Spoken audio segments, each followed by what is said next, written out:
नमस्कार बंधुगण बंधु माने आपण माने समस्त को आज ज्योतिष कार्यक्रम को स्वागत।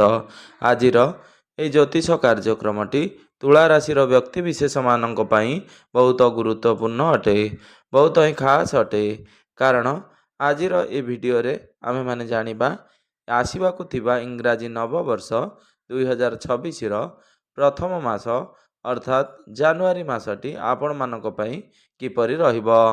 ଏହି ଜାନୁଆରୀ ମାସରେ ଆପଣଙ୍କର ସ୍ୱାସ୍ଥ୍ୟ, ଶିକ୍ଷା, ପ୍ରେମ ସମ୍ପର୍କ, ବୈବାହିକ ଜୀବନ, ଭାଗ୍ୟ, କ୍ୟାରିୟର ଏବଂ ବ୍ୟାପାର ବାଣିଜ୍ୟର ସ୍ଥିତି କିପରି ରହିବ ସେ ବିଷୟରେ ବିସ୍ତାର ଭାବରେ ଆଲୋଚନା କରିବା। ନବଗ୍ରହଙ୍କର ସ୍ଥିତି ମଧ୍ୟ ଦେଖିବା।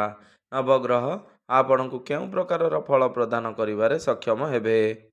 ଶେଷରେ ଅଶୁଭତ୍ୱ ପ୍ରଦାନ କରୁଥିବା ଗ୍ରହମାନଙ୍କ ପାଇଁ କିଛି ବିଶେଷ ପ୍ରତିକାର ମଧ୍ୟ ଭିଡ଼ିଓର ଶେଷରେ ଆମେ ଜାଣିବା। ଏହି ନୂତନ ବର୍ଷର ପ୍ରଥମ ମାସଟି ଆପଣଙ୍କ ପାଇଁ କିପରି ରହିବାକୁ ଯାଉଛି, ଆପଣଙ୍କ ପାଇଁ କ'ଣ ଖୁସି ଆଣିଦେବ ଏବଂ ଆପଣଙ୍କ ପାଇଁ କେତେ ମାତ୍ରାରେ ସୁଖ ଏବଂ କେତେ ମାତ୍ରାରେ ଦୁଃଖ ଆଣିଦେବ ସେ ବିଷୟରେ ଆଜିର ଏହି ଭିଡ଼ିଓରେ ଆମେମାନେ ବିସ୍ତାର ଭାବରେ ଆଲୋଚନା କରିବା। ତ ବନ୍ଧୁମାନେ ସେଥିପାଇଁ ଆପଣମାନେ ଭିଡ଼ିଓଟିକୁ ସ୍କିପ୍ ନକରି ଥରେ ମାତ୍ର ଶେଷ ପର୍ଯ୍ୟନ୍ତ ନିଶ୍ଚିନ୍ତ ଦେଖନ୍ତୁ ଏବଂ ଭିଡ଼ିଓଟିକୁ ଲାଇକ୍ କରି ଚ୍ୟାନେଲଟିକୁ ସବସ୍କ୍ରାଇବ୍ କରିଦିଅନ୍ତୁ। आपण माने जदि ईश्वर को सच्चा हृदय भक्ति करुथांती, विश्वास करुथांती, तेबे भक्ति एवं श्रद्धार सहित कमेंट बॉक्स रे जय माँ लक्ष्मी, जय श्री जगन्नाथ अवश्य लिखि दियंतु। तेबे बंधु माने आसंतु आरंभ करिबा आजिर एही कार्यक्रमटी को, जहाँकि आपणकर जन्म राशि एवं चंद्र राशि उपरे संपूर्ण आधारित अटे। तो बंधु माने राशि चक्रर 12 गोटी राशि मध्यरु सप्तम राशि हेउची तुला राशि एवं तुला राशिर राश्याधिपति हेउचंती शुक्र। तो बंधु माने एही जानुआरी मास आरंभ रे सर्वप्रथमे नवग्रहंकर स्थिति किपरि रहिछि से विषय रे प्रथमे जानिबा। तो एही जानुआरी मास आरंभ रे आपणकर कुंडली रे शुक्र, बुध, सूर्य एवं मंगल आपणकर तृतीय भाव रे चलन करिवे। राहु आपणकर पंचम भाव रे चलन करिवे। तो शनि आपणकर षष्ठ भाव रे चलन करिवे। देवगुरु बृहस्पति आपणकर भाग्य भाव तथा नवम भाव रे चलन करिवे एवं केतु आपणकर एकादश भाव रे गोचर करिवे। तो बंधु माने सर्वप्रथमे आसंतु जानि नेबा आपणकर स्वास्थ्य किपरि रहिबो एही इंग्राजी नववर्ष 2026 रो जानुआरी मासरे अर्थात ए जानुआरी 2026 रे। तो बंधु माने कुंडलीर प्रथम भावटी होइथाय आपणकर स्वास्थ्यर भाव, आपणकर इम्यूनिटी सिस्टम रो भाव। तो आपणकर प्रथम भावर अधिपति हेउचंती शुक्र। तो शुक्र आपणक कुंडलीर तृतीय भाव रे गोचर करुछंती, किंतु 13 जानुआरी को शुक्र आपणकर चतुर्थ भाव रे प्रवेश करिवे। तो ए जानुआरी मासरे आपणकर टिके अधिक ट्राभेलिंग होई पारे, आपण टिके अधिक छोट छोट भ्रमण करि पारंती। जदि आपण ट्राभेलिंग रिलेटेड कोनोसी भी कार्य करुछंती, मार्केटिंग रो काम करुछंती, तो आपणक उपरे कार्यभार टिके अधिक रही पारे। तेणु 15-16 जानुआरी पूर्वरु आपण टिके थकापणर अनुभव करिपारंती। आपणकर मुंड बिंधा भली किछिटा समस्या देखा देई पारे। आपणकर इम्यूनिटी सिस्टम टिके डाउन रही पारे। आपणकु लागिबो जेमिति आपण टिके वीक फील करुछंती। तेणु एही सब समस्या केवल 15-16 जानुआरी पर्यंत रहिबो। तापरे जेतेबेले शुक्र आपणकर चतुर्थ भाव को चलन करिवे, आपणकर केंद्र रे गोचर करिवे, तो सेतेबेले शुक्रंकर स्थिति मजबूत बनिजिबो। तो आपणक स्वास्थ्य रे आपण सुधार देखिबाकू पाइबे। तो पूर्वरु आपणकर जहाँ भी स्वास्थ्य जनित समस्या थिला से सब दूर होइजिबो। आपणकर हेल्थ रे रिकवरी देखा देबो।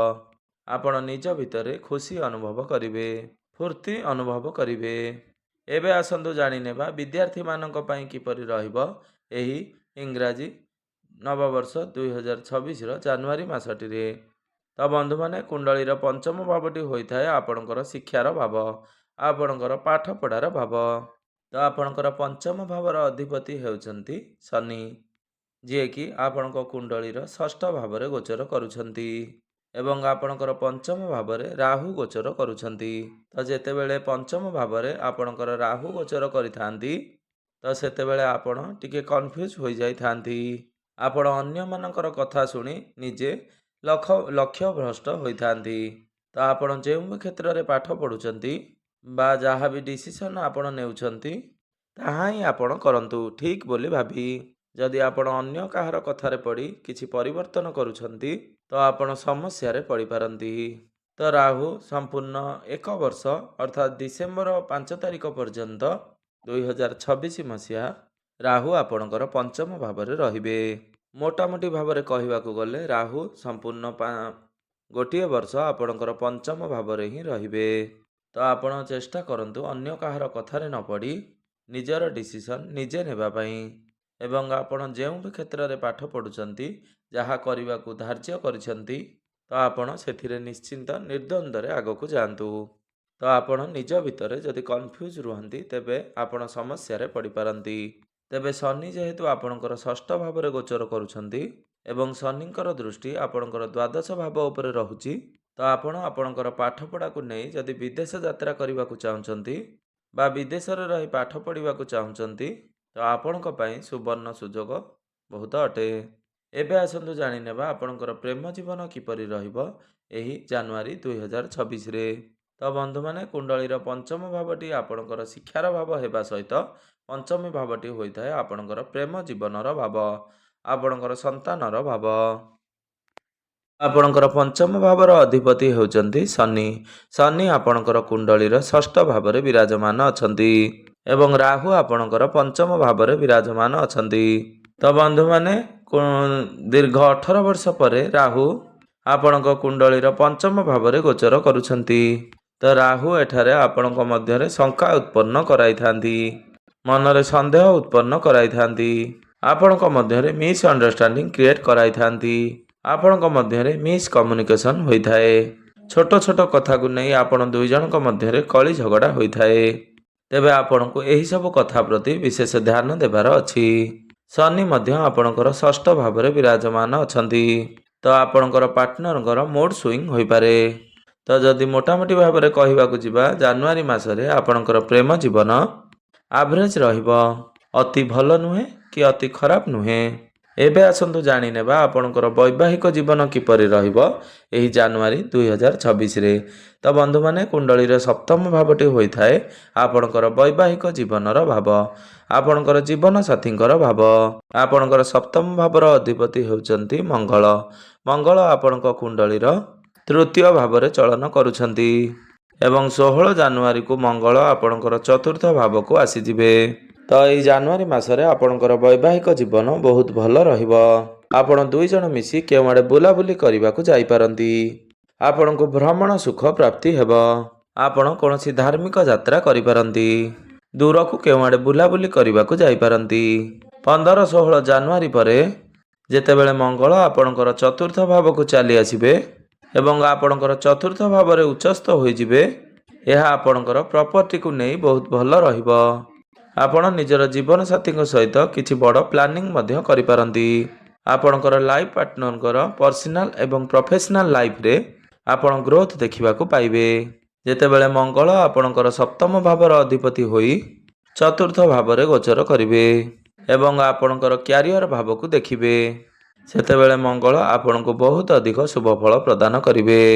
ଏବେ ଆସନ୍ତୁ ଜାଣିନେବା ସବୁଠାରୁ ମହତ୍ତ୍ୱପୂର୍ଣ୍ଣ ବିଷୟବସ୍ତୁ ଆପଣଙ୍କର ଭାଗ୍ୟ, କ୍ୟାରିୟର ଏବଂ ବ୍ୟାପାର ବାଣିଜ୍ୟର ସ୍ଥିତି କିପରି ରହିଛି ଏହି ଜାନୁଆରୀ 2026ରେ।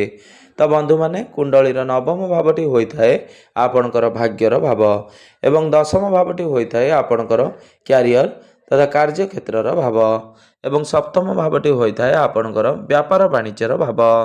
ତ ଆପଣଙ୍କର ନବମ ଭାବର ଅଧିପତି ହେଉଛନ୍ତି ବୁଧ। ବୁଧ ଆପଣଙ୍କ କୁଣ୍ଡଳୀର ତୃତୀୟ ଭାବରେ ବିରାଜମାନ ଅଛନ୍ତି ଏବଂ 17 ଜାନୁଆରୀକୁ ବୁଧ ଆପଣଙ୍କର ଚତୁର୍ଥ ଭାବକୁ ଚଳନ କରିବେ। ବୁଧଙ୍କର ଦୃଷ୍ଟି ଆପଣଙ୍କର ନବମ ଭାବ ଅର୍ଥାତ୍ ଭାଗ୍ୟ ଭାବ ଉପରକୁ ରହୁଛି।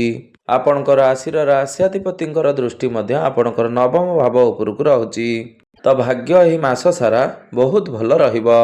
ଆପଣଙ୍କୁ ଆପଣଙ୍କର ଭାଗ୍ୟର ସମ୍ପୂର୍ଣ୍ଣ ଭାବରେ ସାଥ ମିଳିବ।